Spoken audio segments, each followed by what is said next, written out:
Welcome to our creative art space. Today we will draw a very prominent tropical fruit, the mango. Mangoes are a fruit with a characteristic shape slightly elongated and round at the bottom with a small stem at the top. The natural color of mangoes is very diverse from light green when young, bright yellow when ripe to red-orange or light pink on some ripe mango varieties. The surface of the fruit is smooth, can be slightly shiny, and sometimes has a few small natural spots creating a real and close feeling.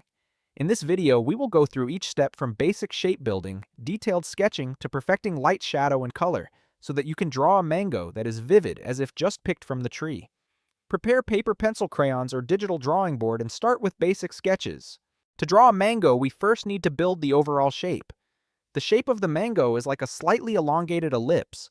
The bottom is round, the stem is small and slightly pointed. Draw a slight curve as the main axis from the stem to the bottom. This curve will determine the direction of the mango in space and the viewer's viewing position. Then draw around this axis to create the shape of the fruit. The bottom is fuller, the top is tapered, balanced, and soft. This is an important step because if the proportions are not standard, the fruit will lose the natural look of the mango. You can add a slight curve at the side of the fruit to create the feeling of the mango being slightly tilted, both lively and soft. Next, sketch the details of the fruit stem. The stem is small, slightly curved. Originating from the top of the fruit, you can draw a short curve slightly tilted to one side, creating a natural feeling. The stem is often attached to a small concave part on the top of the fruit. You should sketch a slight arc to simulate the place where the stem connects to the fruit. This is a small but very important detail, helping the fruit look lively and real. If you want, you can add a few small veins on the stem, creating a more natural feeling as if it was just picked from a tree branch. After constructing the overall shape and stem, we will add details on the surface of the fruit. Mangoes have a smooth surface, sometimes a little rough, or have a few small natural spots. Use dotted or lightly undulating lines spread evenly on the body of the fruit, avoiding being too even to create a natural feeling. You can also sketch a few light curves following the shape of the fruit, suggesting volume and roundness. These details do not need to be too much, just enough for the viewer to feel the surface of the fruit, making the picture more vivid. At the same time, observing the real mango carefully will help you recognize small differences such as the light-colored area near the stem or a few small spots on the body of the fruit. You can sketch them to create a natural feeling. Next, we will create shadows and blocks for the mango. Imagine the light coming from above or from the side. The part directly exposed to the light source will be the brightest, usually the back or front of the fruit. The bottom and areas away from the light source will be darker. Use a pencil or light color to lightly shade, transitioning from light to dark to create a three-dimensional feel. The bottom of the fruit, where the fruit touches the table surface or leaves, create a shadow to make the picture feel more realistic. At the same time, you can add a little light highlight on the body of the fruit, such as light reflected from the surface of the leaves or the surrounding environment, to make the mango look smoother and more vivid. If you want to color mangoes have many beautiful color tones. Unripe fruit will have light green, yellow-green tones. Ripe fruit can be mixed with yellow, orange, red, or light pink. Especially the back is often darker than the belly. You can mix colors gently to create a natural color transition. Avoid painting a uniform color because it will make the fruit look flat and lose its vitality. The stem can be light brown. Add a little darkness to create depth. If you want the picture to be more vivid, you can draw a few small green leaves attached to the stem or on the edge of the fruit, creating a natural feeling as if it was just picked from the tree. After the basic color is completed, observe the whole. Check if the shape, proportion, shadow, and light are natural and if the surface details are vivid enough. If necessary, you can adjust with a few strokes or add accent colors in the bright and dark spots. The top of the fruit, the bottom, and the curves of the fruit body often need to be lightly emphasized to create a rounder, more prominent, and realistic feeling. A small tip is to stand a little far away from the picture. Observe the whole to recognize the areas of light or shadow that are not harmonious from there. Adjust to make the picture more balanced and complete. Next, you can add a background around the mango to increase the depth. A white or light background will make the fruit stand out, but if you want, you can paint a small plate, some fallen leaves, or a few small mangoes in the background to create a rich and lively feel. Additionally, some light streaks or shadows from the surrounding environment will add more life to the painting and make the mango seem to be shining in the tropical sunlight. Finally, when you are satisfied with your work, sign your name in the corner of the painting. This is the moment you record your creative results. Drawing a mango is not just about sketching a simple fruit, but also about feeling the light roundness, color transitions, and the simple beauty of nature.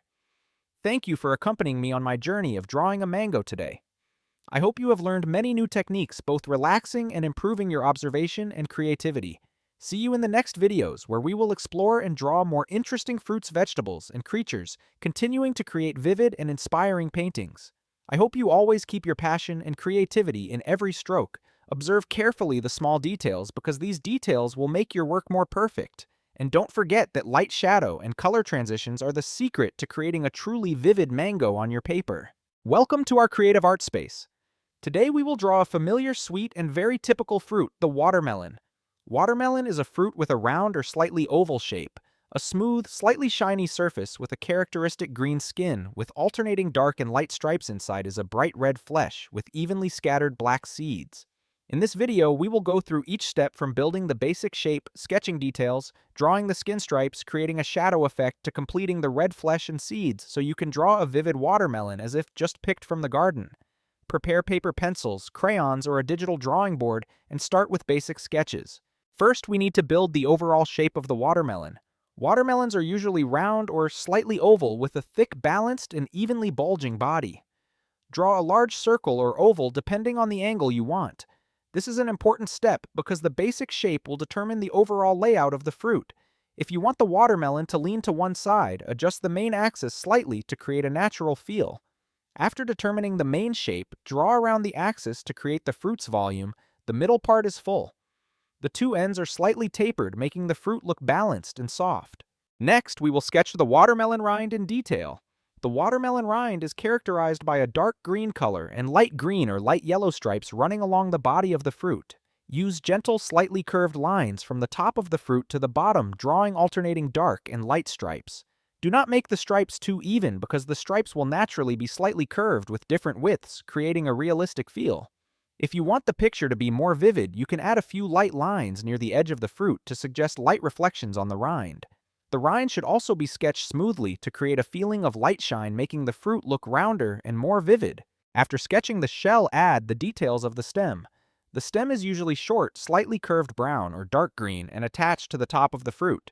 You can draw a small curve combined with an arc at the base of the stem to create a contact point with the fruit, making the fruit look more natural. If you want to add more life, you can draw a few small veins on the stem, creating a feeling of being picked from the tree. The stem is a small but important highlight, making the picture more realistic and vivid. Next, we will create shadows and blocks for the watermelon. Imagine the light is coming from one side. The part in direct contact will be brighter. The part away from the light source will be darker. Use a pencil or light color to gently shade, transitioning from light to dark to create a three-dimensional feeling. The bottom of the fruit, where the fruit is pressed against the surface of the table or leaves, create a shadow to make the picture feel more realistic. A small tip is to add a light highlight on the part of the shell near the light source, making the fruit look smoother, glossier, and more vivid. Shadows and light will create depth for the picture, making the viewer feel like the watermelon is lying on a real table. After creating the shell shadow, we will move on to the flesh. Watermelon flesh is usually bright red, soft, and juicy. You can draw the flesh as a small slice or show the fruit intact, but revealing part of the red flesh inside. Use red or pink to color the flesh and combine it with a lighter tone near the shell, creating a natural gradient effect. You can add a few gentle curves or highlights to evoke the feeling of juiciness and softness.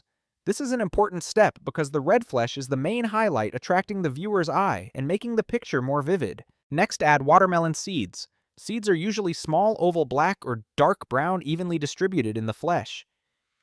You can draw the seeds in a natural, uneven way. Some seeds are slightly tilted. Some seeds are hidden behind other areas of the flesh. This helps the picture look more realistic, not stiff.